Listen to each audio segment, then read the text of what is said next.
Today's topic, Simone Biles leaving the gymnastics team during the Olympics. Simone Biles is the most decorated gymnast in the world, right? Is that fair to say? Fair. And she was part of the Olympic team from the USA going to Japan. During, I think, one of the team competitions, she performed very poorly, as well as performing very poorly leading up to the competition of the Olympics. But people kept saying, it's fine, she'll recover, she's the best in the world. Once she got there, after her first competition, she didn't feel like she had it. She released a statement and saying, for my mental health, I need to not perform as I think is going to be best for my team. And people had a lot to say. Some people thought what she did was wonderful. Some people said she was quitting, etc., etc. So Simone Biles, who's obviously a very talented gymnast, decided not to compete in the gold medal competition. Simone Biles says, this Olympic Games, I wanted to be for myself when I came in, and I felt like I was still doing it for other people, as she cried after the team event on Tuesday. So that just, it like hurts my heart, because doing what I love has been kind of taken away from me to please other people. Yeah, that's the point, Simone Biles. You're representing your nation, you're selfish sociopath. You kidding me? She got into that sport, and we usually often get into that sport, not because we want to do it for the country, but firstly, we want to do it for us. We enjoy doing one thing because that's what we have fun doing. And having the pressure and the outside pressure and even the inside pressure ruin that for you is a horrible thing to live. Your passion. This is not sport. This is just you being on your couch at home and being proud that, yeah, we have America. We have a medal. We have one more medal. We good. It's also something that they love, but if in the process they get lost in the sauce, it's not worth it. If that's getting you depressed, you're not worth it. Today it's like, you know what? I'm not going to do something stupid and get hurt. It's just not worth it. Especially when you have like three amazing athletes that can step up to the plate and do it. So you know who has the gold medal? Russia. Russia. I have to go look at these 4'11" Russian Olympians chewing on their gold medals, smirking at the Americans. I'm not okay with that. But honestly, that's where we're headed. We are raising a generation of weak people like Simone Biles. Again, if you want to be, if she got all these mental health problems, don't show up. She's also very selfish, she's immature, and she is a shame to the country. She's totally a sociopath. Of course she's a sociopath. Andrew said she's not a sociopath. What kind of person skips the gold medal match? Who does that? Motherfucker, shut the fuck up. That's in no way, shape, or form the definition of a sociopath, you dumb fuck. That's what you is, though, a dumb fuck. So, it's a lot to say. And a lot of people echo the sentiment. She's a quitter, etc., etc. People aren't aware. Simone Biles in the past has done gymnastics through plenty of injuries. In fact, she's even done it through kidney stones. Anybody who's had kidney stones knows it's a pain comparable to pregnancy, okay? The idea that she wouldn't put her body on the line or put herself on the line in order to succeed representing America is nonsense. She's done it before, and, potentially she'll do it again in the future. So already right off there, you're an idiot, in my opinion. You know what? There's a lot of times that you step up to the plate, even though you don't want to do it. Even though that it's against everything in your body. But instead, Simone Biles just broke one of the great American values and virtues, courage and bravery. It was all about herself, and she's a disgrace. Here's another nugget that I think a lot of people aren't aware. Since she was a child, Simone has been taking ADHD medication. Once upon arriving in Japan, that medication was banned. It was no longer allowed. It was like Adderall. I can't remember what it was. So when she gets up there and she's doing her stuff and she doesn't have her ADHD, she says she can't focus. That's a strong link. Mm-hmm. If you're being asked to flip in the air 10, 20 times and you can't focus and you land awkwardly, goodbye limbs. You know injuries in cheerleading. And how high do they go? I've had one of my cheerleaders. She was 3-story high and she had to do a front flip and someone was not paying attention. What happened? I don't want to hear. I don't want to hear. Go ahead, tell them. Injuries is not for my thing. She landed on her back. Yeah, right. All right. Anyways, you guys get it. Oh no. That's a woman in college landing on her back. It could have been even worse than that. She could have landed on her goddamn neck. Why? Because because someone was not paying attention. So, what this story is about is don't let anybody tell you that you're mental. Listen, some people are like, maybe she's faking it. Maybe she is. I don't know. Right. None of us know. But at the end of the day, she has to focus on her well-being. So if that's what she needs, that's what she needs. Do you, boo-boo? That's it. That's what it really comes down to. So I think we often talk about the past and we romanticize it. Oh, they were men back in the day. Today we're cowards. I find like the truth is a little bit in the middle. They were broken men back in the day. Look at the players for most of those leagues and watch them today. Can they walk? Can they stand? How many of them died early from brain damage? But they were men. They sacrificed. Yeah. There has to be a balance. There has to be a balance. I don't think there's anything wrong with today. People acknowledge the fact that these are issues that we're dealing with because they are. They're real. I don't want to see somebody take their own life because of stress or all this other stuff. This goes out to anybody who does anything. I don't care if it's athletes, athletics, whatever it is. The reality is organizations, companies, even governments will never prioritize you. They'll prioritize themselves. I want you to keep some really good context when it comes to this. I believe his name is Larry Nassar. Was enabled by the U.S. Olympics Gymnastics Organization. He was enabled by them to fondle to young women for close to like 20 to 30 years. Why? Because he could help them win. They put their own athletes in jeopardy for that extended period of times. They enabled that man. The government enabled that man because he was great. And yet these athletes still went and competed despite being fondled, molested, not taken care of. I've watched athlete after athlete come back from injury too soon to do it for the team, only to get a far worse injury right after. Kevin Durant's a perfect example in the NBA Finals. Had ankle problems, came back, ruptured his Achilles within 2 games. There's a culture within sports that says sacrifice yourself for the team. And I think within reason, it's sensible. But there comes a point where it becomes extremely toxic, especially within sports. And you see with all kinds of athletes taking drugs they shouldn't because the sports doctor told them, playing longer than they should have because the team needed them. And you see them in old age, they can't walk, their legs don't work. A lot of them are handicapped. You see all the money they make. Some of them leave lives that I would never want to switch places with.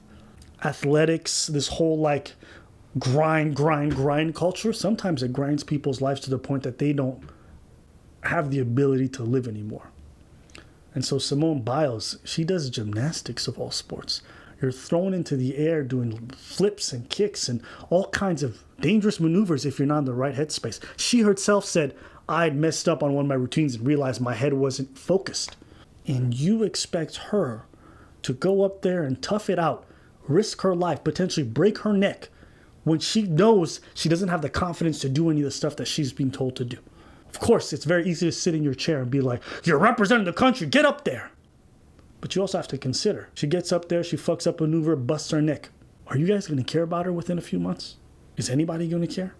Even though she knew she probably had to pull back. Let's say she persevered and hurt herself. She has to live with the consequences of that. And so in a world where organizations, companies, all these things are ready to throw you at the bus at the drop of a dime, I will always tell individuals to prioritize themselves. Always. Because at the end of the day, no one's going to look out for your health and your well-being and your longevity better than yourself. Everybody's out for their self-interest when it comes to a lot of these things. So there comes a point where a little bit of selfishness is absolutely necessary. And no sports doctor, no mental health expert, no idiot on YouTube can tell you when that is. If you feel like you need time because you're not in the right space and it's not good for you, take that time. Now, I recognize there's a privilege that comes with that. Not everyone can do that, right? That's afforded to people who can take time off of work. And so you might be saying like, why am I going to sympathize with millionaires doing all this stuff? I get that. But that's not a reflection on them for being weak. That's a reflection on our society for being fucked up, for not allowing every individual the ability to take time when you are overburdened and hurting. We're having record highs of self-deletions, depression, all-time high. People are struggling with their mental health. It's probably going to be the most booming business within a few years. And you think it's crazy that people need to take a step back? Look at all the athletes who came out with a point of support, who shared their own stories of struggling with mental health and almost needing to quit. And sometimes they did, and you just never heard about it. It's a real problem. Whether it's YouTube, whether it's you at your job, whether it's you with debt, whatever it is, sometimes too much is too much. So when you say stuff like, well, why did she quit when she got there? Why did she quit before? Because there's a lot of pressure. She's the number one gymnast. She can't just say, I'm not coming. It's not good enough. So people put pressure and she wanted to be there for her team. She got there. She realized, I can't. I'm going to hold our team back. So let someone else take my place. So all in all, I'm always going to support people who prioritize their well-being because nobody else will. And I think we should all be doing that. It matters. Sacrifice is good to a certain extent, but only you know that limit. Don't let anybody else define it for you. I'm not going to go so far as to say she's heroic, but I'm definitely not going to side with the other end of the goobers who try to say she's a coward and she's a quitter. What? But that's my thoughts. That was a logical side of things. I'm going to cover someone that's been through it. I lived it. In 2011, I was the assistant coach for a cheerleading team. One of the most sports, we might think it's all girly and everything and stuff. This is one of the most dangerous sports that I know. There's a lot of pressures. There's a lot of things that we do that are very difficult, and it goes with degrees. The way we push those girls to do those things, there's a lot of pressure for weight, for appearance, for performance. And it's not healthy. Yeah, we raise a generation of kids that's just gonna give up on. Yeah. Well, those who didn't give up in the past are also up. So you're gonna break yourself and live with those things just for your team who's not gonna care about you. Makes me think of the Army.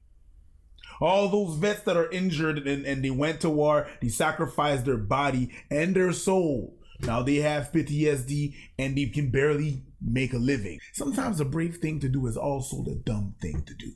You're brave, but you end up dead or severely injured. You're on your own. Not the team and not you at home calling her a coward. A coward is going to do a damn thing about it. You're not going to do a damn thing. You're going to be like, oh, well, it was sad. But that person has to live through that. You don't understand. From your house, your couch, the comfort of your home, the pressure that is behind that. And she's had some pressure.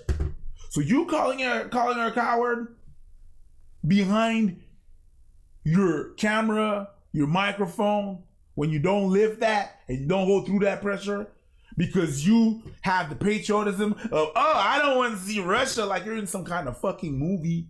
I gotta see Russia smirking at us. They're smirking at everybody. They won. That's what people that win do. When y'all do it, it's good, but when they do it, it's not. And for that, she's a coward. Americans are winners. And that's not even just America. Canada does that too. Throw yourself under the bus. Actually, everybody throw their athletes under the bus. Have you seen what they do to Chinese gymnasts? Yep. I remember one thing, I was big on track and field. 1988. There was a guy by the name of Ben Johnson. He runs the 100-meter dash. Ooh, he was the hope. When he ran, he was a Canadian citizen. When they caught him using steroids, he was from a Jamaican descent. They threw him under the bus. And the reason why, on the same line, when he lost his medal, they gave him to Carl Lewis, back then, we're in 1988, remember? The only reason he didn't come out as gay was because he would have get under the bus as well. Because everybody on that line was using steroids. But they found one dude, threw him out under the bus. It's probably his team that asked him to do that. When athletes use steroids, it's often a more than one person decision. And more than people that you know use that. Why? The pressure. Think about it. If people that do sports are willing to put their life at risk, would produce that we don't have any information about.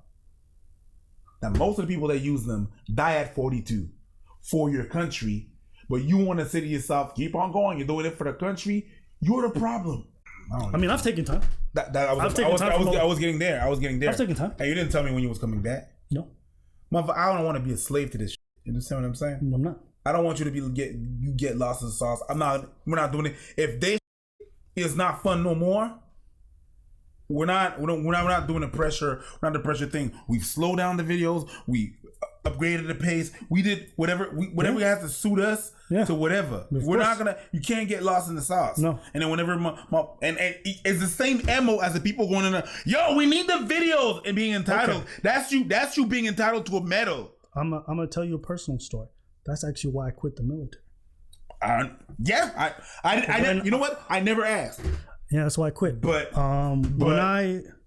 when I found out that in a time where almost anybody would consider time off to be super reasonable, the idea that I could have a supervisor or a sergeant or anybody order me back and tell me you will be here because that's what I want. And like just not having that agency to be like, I need this time. I was like, ooh, I don't want to be with people like this. Because, the military, a big part of it is like who you get assigned to. You don't get to pick your sergeant. You don't get to pick the person who's supervising you. You don't get to pick the person who's hiring you in the chain of command. And so if you get sent to work under somebody who is a garbage person, they have every ability to make your life hell. And at a time period in my life where things were crazy. I mean, like any job you were at, if you said I need 2 weeks off, this person was like, nah. And they robbed me of some things that I needed. And I resent them to this day. I can't get those things back. And it's just like, you want me to sacrifice? For what? Why the f am I here right now? Like, I'm not even needed like that. There's people who can take my spot. Like it's just too, not for them. So, after that, it was over. That's why I never joined. After that, it was over. I was on the way there. It's crazy. Yeah. Yeah. So, I kind of value that. I'm a hard worker. I work 7 days a week. I don't give a fuck. I'll work 10-hour days. I don't care. I'll work through the night. 24-hour shift. I'll do it. This motherfucker throw down. I'll work. But there are times when you got to realize you got to slow it down. I saw other people not take that time and take their own lives. I saw other people not take that time and lose legs, lose limbs. Okay?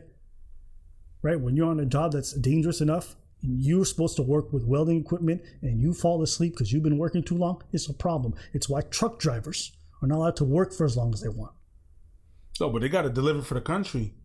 No. How dumb that sounds? It's dangerous. There's times when you put yourself at risk. So anyways, I don't want to get too much into it. I feel like I'm being redundant. Let us know what you guys think in the comments below. We want to hear from you.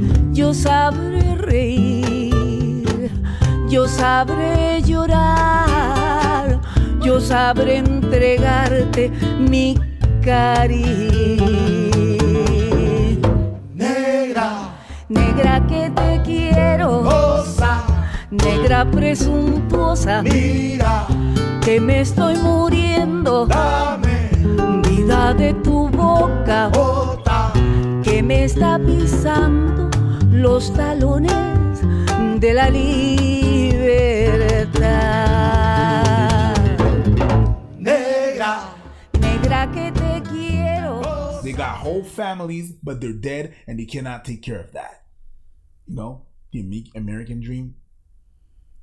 But if we stick to sports, there's a lot of culture about wanting to perform and doing it for the team and not forgetting that. That was just in cheerleading. But even when I was competing I was training to get to that level, to get to the Olympics, when I was doing track and field, that mentality is still there. Injuries are there. Pressure is there. Mrs. Biles had so much pressure about her appearance and her being a little bit more stocky than other people. Her getting all the medals. Weird enough, this tends to happen a lot when black women, they win. I remember back in the days, like in the 90s, when I was really big on ice skating. There was an ice skater that was from France. Her name was Surya Bonali. And that lady was the only lady that was able to do a backflip and land on one foot. You could look her up. She was amazing. But she was winning everything. But there was always some people that always trying to say, oh no, she's not that great. She's not gracious. She's not gracious. She's not, when she was clearly had the technique and everything. And there's pressure to compete. There's pressure to be there. There's all this pressure from side to side. You're the best. You're the best in the world. You have to do it. The country counts on you. That's a lot of pressure. Immense pressure. So you want her to sacrifice all that just because, let's do it for the country.